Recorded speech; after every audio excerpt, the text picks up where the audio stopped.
This content is intended for a mature audience only. Viewer discretion is advised. It began in the hush of an ordinary evening, the kind where the air feels warmer than it should, and the sound of the clock ticking becomes uncomfortably loud. He had just stepped inside, shoulders heavy from the day, his shirt clinging faintly from the late summer heat. I stood there, watching him from across the dimly lit room, my back resting against the cool plaster wall. We didn't speak at first. We didn't need to. His eyes found mine, and something unspoken passed between us. Not quite words, not quite thought, just a quiet surge that made the space between us feel impossibly small. My breath caught, not from surprise, but from the way he looked at me, like I was the only real thing in the room. I moved toward him slowly, every step deliberate, feeling my pulse in the tips of my fingers. The distance vanished. My hands grazed his shoulders, feeling the subtle rise and fall of his breathing. I caught the faint scent of him, familiar, grounding, yet stirring something restless inside me. The world narrowed until it was just his gaze, my heartbeat, and the shallow draw of his breath. He tilted his head, a question in his eyes, but I didn't answer with words. The closeness spoke for me, the warmth radiating between us, the electric pause before the first move is made. I leaned in until my lips brushed against the stubble of his jaw, a feather-light touch that carried both promise and hesitation. For a moment, time bent. Every heartbeat felt stretched, every inhale loud in my ears. My fingers curled around the edge of his shirt, my pulse a steady drum in my chest. And then, with a smile I couldn't quite hide, I pulled him closer, pressing him gently back against the wall. My teeth caught the fabric at his collar, playful, unhurried. His laugh was soft, but it trembled with something deeper. I didn't know if it was the kind of moment that would change everything, or just be remembered as a quiet rebellion against the ordinary. But I knew one thing, neither of us was ready to let go. And then, someone knocked on the door. The knock at the door was sharp, almost impatient, but neither of us moved right away. We stood there, suspended in the moment, our breaths mingling, the sound of our own heartbeats louder than anything beyond the walls. His eyes searched mine, as if asking, do we break this spell, or let it hold us just a little longer? Reluctantly, I stepped back, my fingertips brushing his as I moved away. He let out a quiet exhale, the kind that carries words unspoken. By the time he opened the door, I had turned toward the window, pretending to study the dusky skyline, though every nerve in me was tuned to him. It was only a neighbor, some casual exchange about mail or a misplaced package. But when he closed the door again, there was a different weight in the air, like the moment had shifted into something we couldn't quite name. We'd been married 3 years, and yet, there were parts of him I was still learning. He was the kind of man who carried silence like a second skin, who only let his guard down in fragments. And maybe that's why I had pressed him against that wall, not out of mischief alone, but out of a deep, restless need to reach the parts of him that the world never saw. I remembered our first meeting, the way he'd barely smiled, the way his voice carried warmth even when his words were few. Back then, I had thought I could read him easily. Now I knew better. The more you love someone, the more you realize how many locked doors they carry inside. He walked toward me, his steps unhurried, his gaze fixed and unblinking. There was a faint curve at the corner of his lips, not quite a smile, not quite a question. He stopped close enough that I could feel the heat radiating from him, close enough for the scent of cedar and warm cotton to wrap around me again. "Where were you just now?" he asked softly, as if he could feel my thoughts drifting somewhere far away. "Here," I said, though my voice wavered, because I wasn't entirely sure if that was true. Outside, the sky deepened into violet. Inside, the distance between us became something fragile, charged, and waiting to break. He stopped just a breath away, the kind of closeness that made the air feel heavier. I could see the faint shadow of the day on his face, the tired lines near his eyes, the unspoken thoughts weighing down his shoulders. But there was something else too, a flicker of unrest that wasn't there this morning. We had always been good at pretending things were fine. At dinner, we spoke about small things, bills, errands, the weather, carefully skirting around the truths that might cut too deep. But tonight, the quiet felt different, like a glass of water trembling before it spills.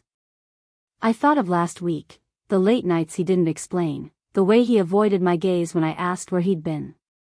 And I remembered the softness in his voice when he finally did speak, as if trying to shield me from something. "Is there something you're not telling me?" I asked now, my words barely louder than the hum of the fridge. He didn't answer right away. Instead, he glanced toward the window, his jaw tightening, his fingers flexing at his side. "Not everything has to be said," he murmured. It was an answer and not an answer, the kind that left a hollow in my chest. I wasn't sure if it was fear, guilt, or something else that kept him guarded, but whatever it was, it lived between us now, invisible yet undeniable. I thought back to the night we first moved in here, unpacking boxes until our fingers ached, laughing in the glow of the kitchen light. We had no furniture then, just each other and the belief that love would be enough to fill the empty spaces. Somewhere along the way, the spaces filled with other things, long silences, half-answered questions, memories we didn't share. He reached for my hands suddenly, his palm warm, his grip steady. "You're here," he said again, as if needing to remind himself. And I was, but part of me was also somewhere else, wondering what it would take to bridge the distance he kept so carefully. In that moment, the knock from earlier replayed in my mind, louder this time. Whoever it was. I had the strange feeling they were part of this story too. The silence between us had shape now, thick, tangible, pressing against the walls like a storm waiting to break. His hands still held mine, but there was a tremor in the way his fingers curled, as if he wasn't sure whether to hold on or let go. I could feel his pulse against my palm, steady but quick, like the rhythm of someone who's running towards something, or away from it. "What are you afraid I'll find out?" I asked, my voice low, careful. His eyes locked on mine, and for a moment, I thought he might tell me everything. But then his gaze shifted, as though the truth was hiding somewhere just over my shoulder. "Some things, once spoken, can't be taken back," he said. I took a breath, feeling the weight of that sentence sink into me. It wasn't an answer, but it was enough to tell me that whatever he was holding on to, it wasn't small. I stepped closer until the space between us was barely the width of a sigh. "I don't need it to be easy," I whispered. "I just need it to be real." His jaw tightened, and I saw the conflict flicker in his eyes, the push and pull between wanting to protect me and wanting to be known by me. His other hand lifted, brushing an errant strand of hair from my cheek. The gesture was tender, almost reverent, but beneath it was something that burned. The memory of pinning him against the wall earlier came rushing back, not as play, but as instinct. It had been my way of saying "I see you, I want you here, now, without the masks." And I could feel him remembering too. Outside, a sudden gust rattled the window, a reminder that the world beyond us was still moving, still waiting.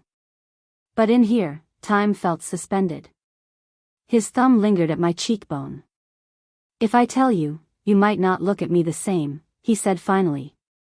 I searched his face, every line and shadow, and felt the ache of wanting to know and fearing it at the same time. "Try me," I breathed. He opened his mouth to speak, but the sound of a phone buzzing on the table shattered the moment. We both turned toward it, and my chest tightened when I saw the name flashing on the screen. The phone kept buzzing, its vibration a low, insistent hum that seemed to echo inside my chest. I didn't need to read the name twice, it was one I recognized, but not in the way that brings comfort. His eyes darted to me, then to the phone, then back again. A silent plea flickered there, asking me not to ask, not to press.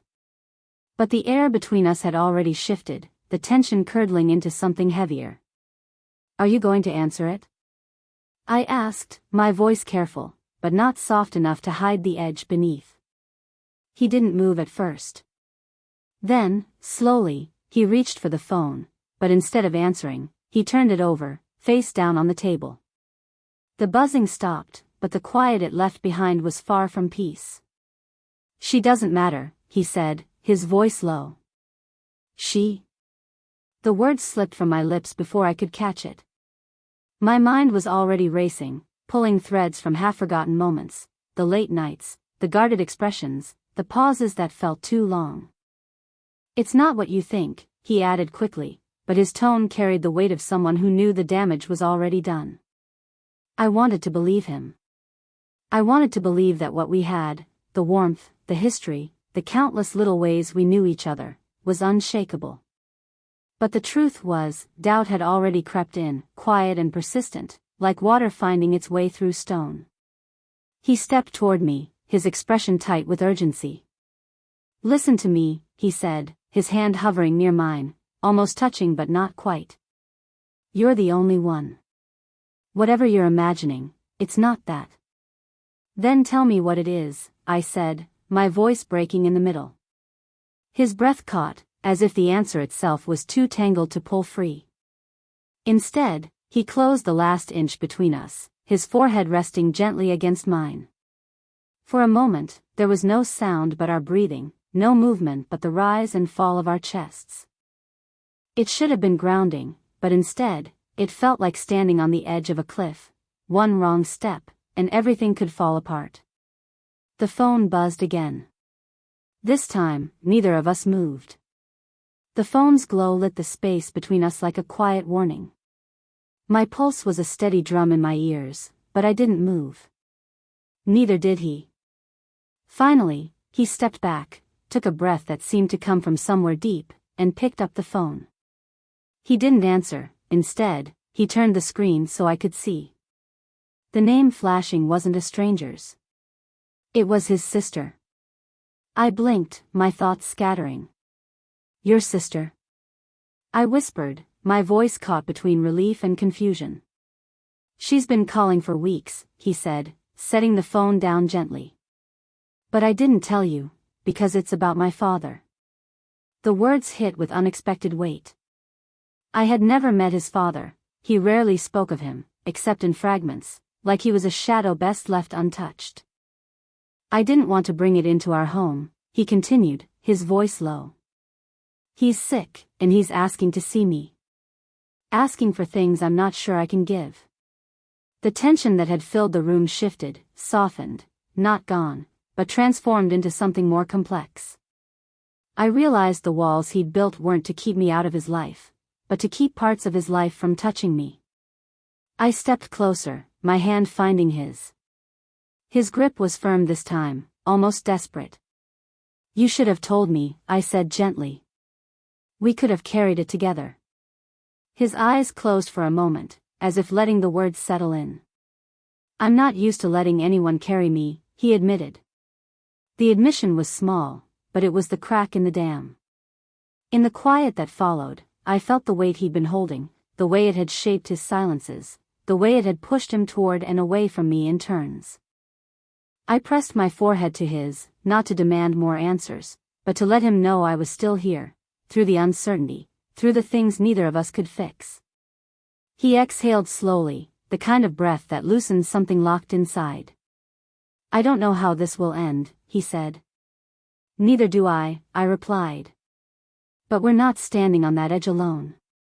Outside, the wind eased. Inside, so did we.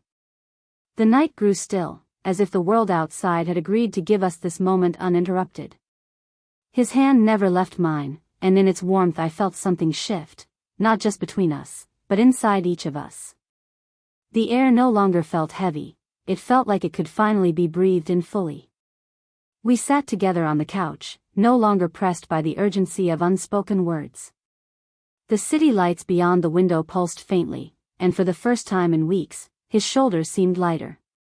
I'm sorry, he said quietly, his gaze fixed on our intertwined fingers.